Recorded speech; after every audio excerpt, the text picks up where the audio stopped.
Good morning students. प्यारे बच्चों, आज हम समांतर श्रेणी एक्सरसाइज 4.3 के आगे के कुछ क्वेश्चन करते हैं।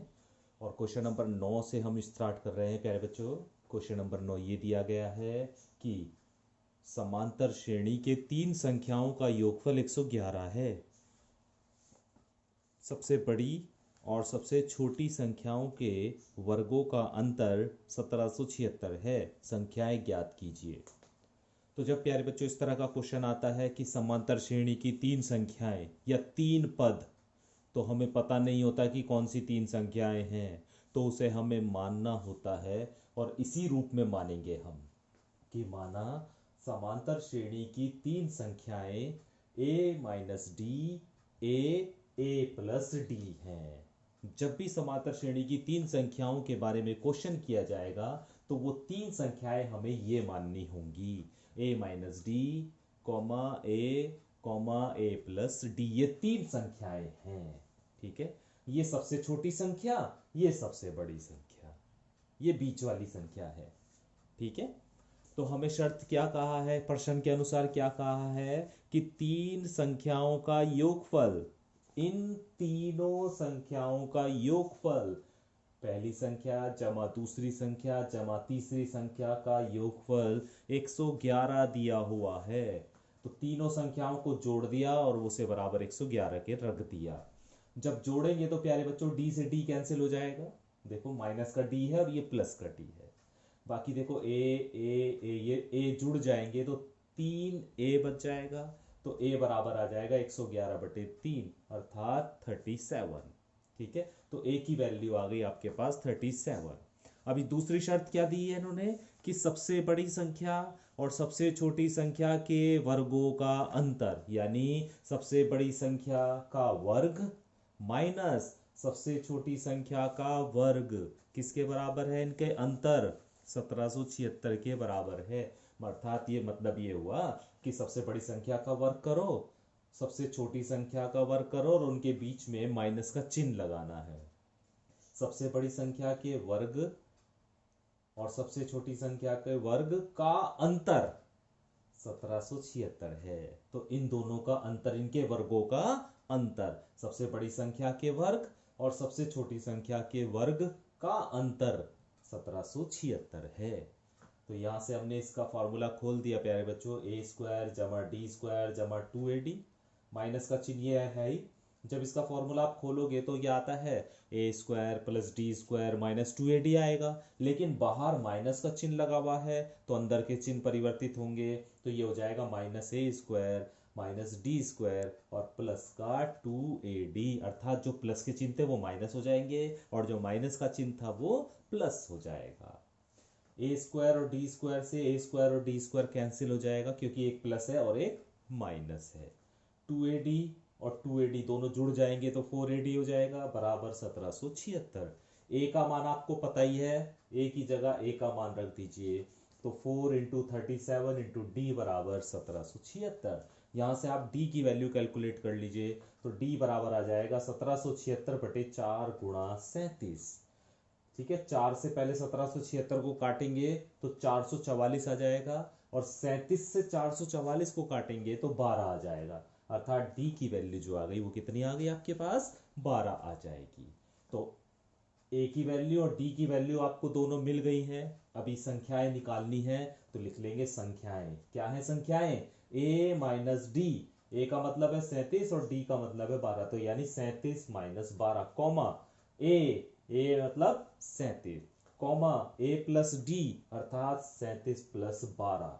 तो संख्याएं जो हमें मिली वो हो गई 25, 37 और 49। तो ये तीन संख्याएं हमें प्राप्त हो गई हैं। ठीक है, तो जब भी प्यारे बच्चों समांतर श्रेणी में तीन संख्याओं का क्वेश्चन आएगा तो ये तीन संख्याएं हमें इसी रूप में माननी होंगी।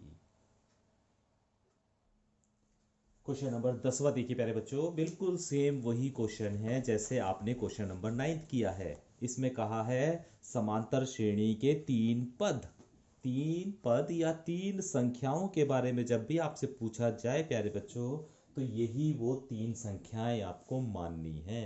तो हमने माना समांतर श्रेणी की तीन संख्याएं a minus d a plus d है। अब इन्होंने क्या शर्त दे रखी है, इन्होंने कहा है तीनों संख्याओं का योगफल 15 है, तीनों पदों का योगफल 15 है। तो इन तीनों संख्याओं का योगफल 15 दिया है आपकी। तो पहली संख्या जमा दूसरी संख्या जमा तीसरी संख्या बराबर 15। डी से डी कैंसिल हो गया, 3a बराबर 15, तो a बराबर 5 आ गया। ठीक है, बिल्कुल same to same question number 9 की तरह है ना। बस थोड़ा बहुत इनमें अंतर यही दे रखा है कि इनका योगफल 15 है, उसमें 111 था जैसे, है ना, बस ये थोड़ा बहुत अंतर दिया हुआ है।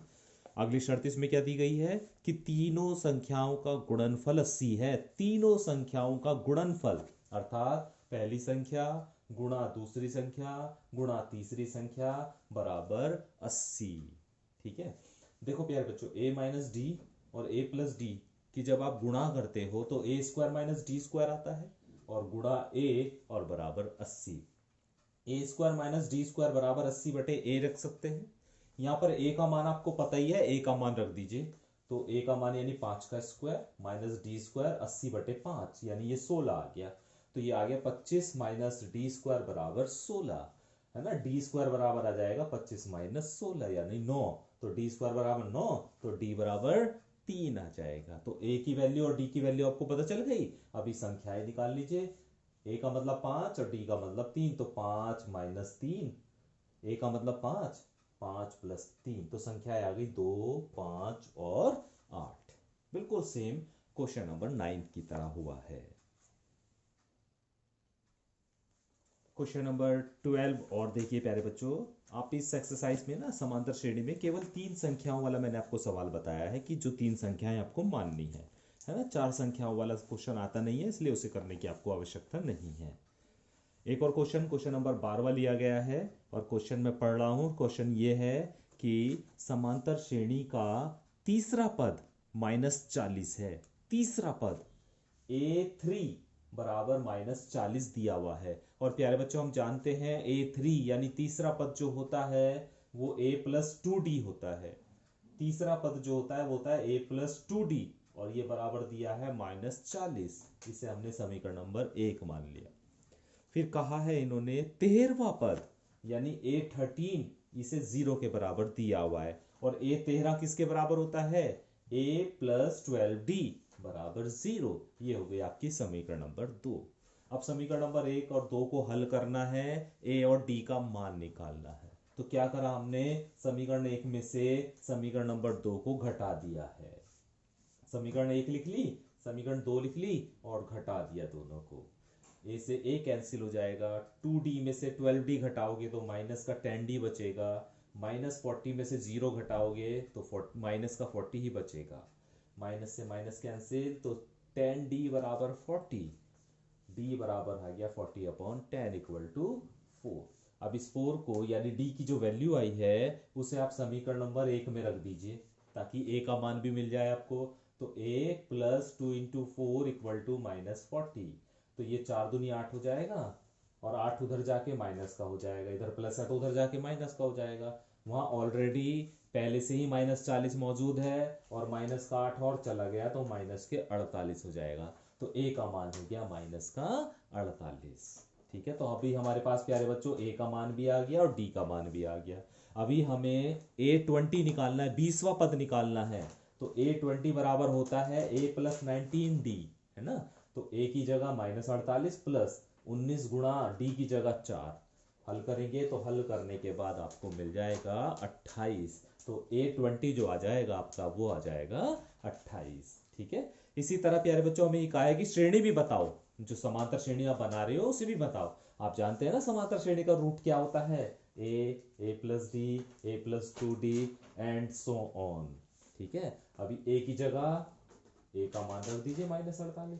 a प्लस डी करोगे भाई, a में जब आप d को जोड़ोगे तो माइनस का 44 आ जाएगा, a में 2d जोड़ोगे तो माइनस का 40 आ जाएगा, एंड सो ऑन। तो इस तरह ये श्रेणी आपके पास बन गई, -48 -44 -40 एंड सो ऑन।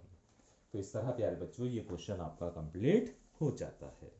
ठीक है, तो मुझे उम्मीद है प्यारे बच्चों कि इस तरह ये क्वेश्चन आपको अच्छे से समझ में आ गया होगा, है ना। तो समांतर श्रेणी में जितना भी आपको बताया गया है इन 3 एक्सरसाइज में, 4.1, 4.2, 4.3 में जितना भी आपको बताया गया है, यदि आपने इसकी अच्छे से तैयारी कर ली तो आप अच्छे से जो भी क्वेश्चन एग्जाम में आता है इनके आधार पर उसे आप आराम से कर सकते हैं। तो इसलिए आज हम समांतर श्रेणी को यहीं पर ही समाप्त कर रहे हैं प्यारे बच्चों। तो जितना भी मैंने आपको काम कराया है उसे आप अच्छे से प्रैक्टिस कीजिए, अपनी कॉपीज़ में कीजिए, ताकि आगे आने वाले जो भी एग्ज़ाम हैं उसमें आपको अच्छे से सफलता मिल जाए। Thank you very much.